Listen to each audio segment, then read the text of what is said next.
So this is the 7th of June 2022.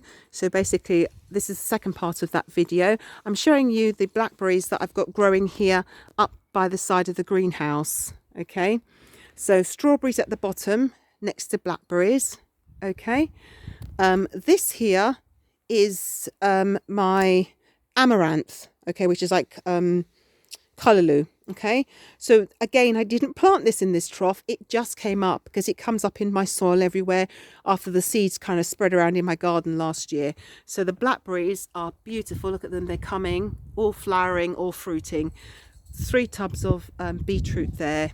This is the overwintered ground cherries that I grew last year, and I've got potatoes scattered in potato sacks all over the garden, strawberries lining every one of these garden beds. So I basically created garden beds. Okay, they're not finished, okay, but they've been created out of wood with the panels are like that corrugated roofing material. That's what I've used to give it this, just to try something different. It's supposed to be longer lasting than the wood, so we'll see. Okay, I've got 3 beds here, 6 by 3s.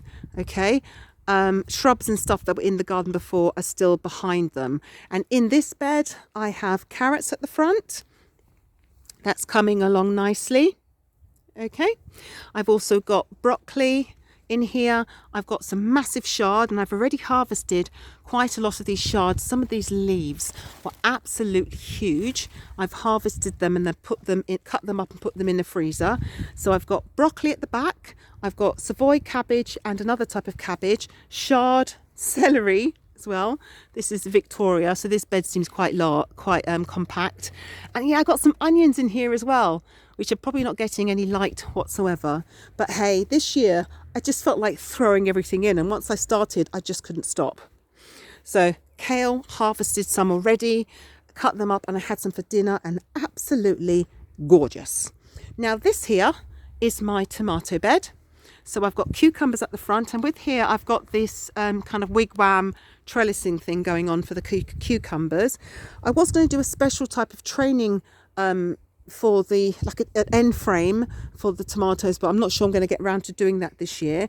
So it might be just standard bamboo again, but to be fair, they struggled under the weight of that. This bed here is another bed of cabbages and broccoli and chard, and I've got a couple of little, oh God, I've got thousands, trillions and trillions of peppers, by the way.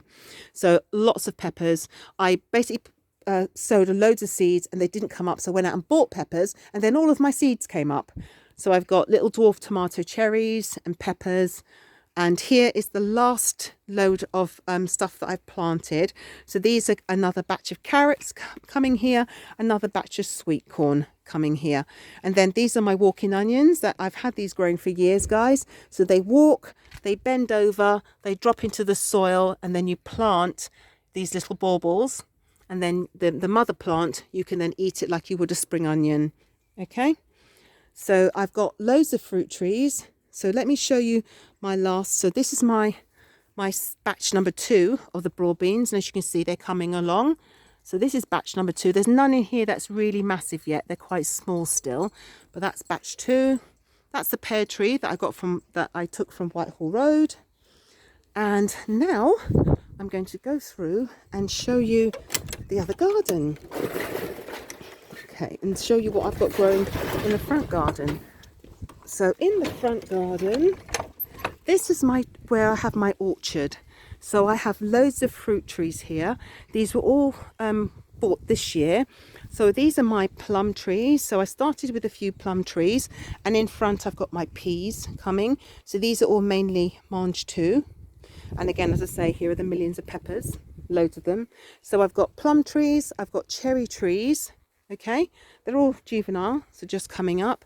I've got all of the fig trees, some of the fig trees that I planted from last year. And then I've got courgettes here in this little tub. This is a cherry, these are cherries. And then this is the mother fig that I got from Whitehall, and all the babies that came off her. I got peas here at the back and my roses. And then I've also planted some sunflowers, but my days, the slugs have actually eaten them to death. So I'm not sure that they're going to come up. But I've got some butternut squash that I planted at the back there. Okay, there's a few tubs of those, and here I've got purple sprouting broccoli. Now in this bed I've got courgettes at the front.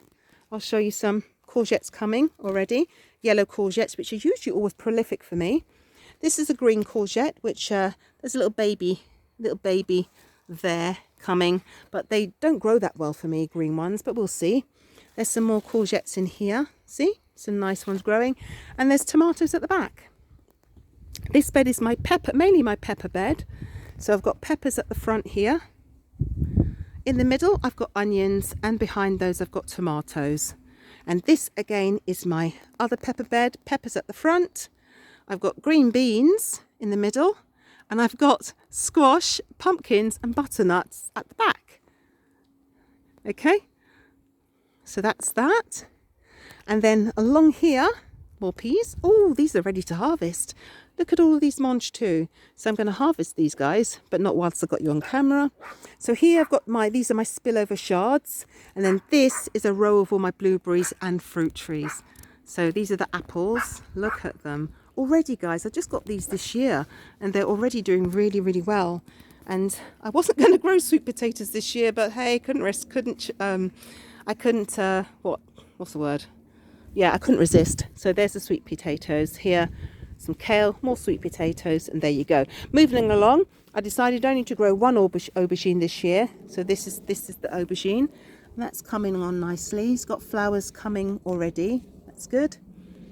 And tomatoes and my lemon trees from last year, and more tomatoes and the lemon trees. And if I pan around, these are the two baby figs that are now growing up. Okay, and then this side you can see blueberries all the way along, and apples in front. And then as I move here, I've got fennels by the front door, okay, and lavenders behind. And then these are all of my raspberries. And let me show you some of these raspberries. I picked one yesterday just to check it, and it was absolutely delicious. The fruit was huge, really, really huge. So see, really quite big fruit, bigger than the ones I had in Croydon. So these are really looking good. Okay, so those are raspberries, and I've repotted my rhubarb from Whitehall. I added a couple more plants in, don't ask me why, because there's no space. And then I've planted asparagus. So look, there is the asparagus. See, there they are. So the fronds are coming. I've got Taunton Dean kale at the back there. That's all Taunton Dean kale, which is perennial kale. And then here are the other asparagus that I planted in this bed. I won't be able to harvest for at least 2-3 years. And then see, you can see like that one, for example. Okay, and then again more rhubarb on this side. So this is my garden, guys. See, more raspberries. This is my garden. It's a bit mental at the moment, a bit higgledy-piggledy, but once I get it designed, it will look really good. Okay, thanks, take care, bye.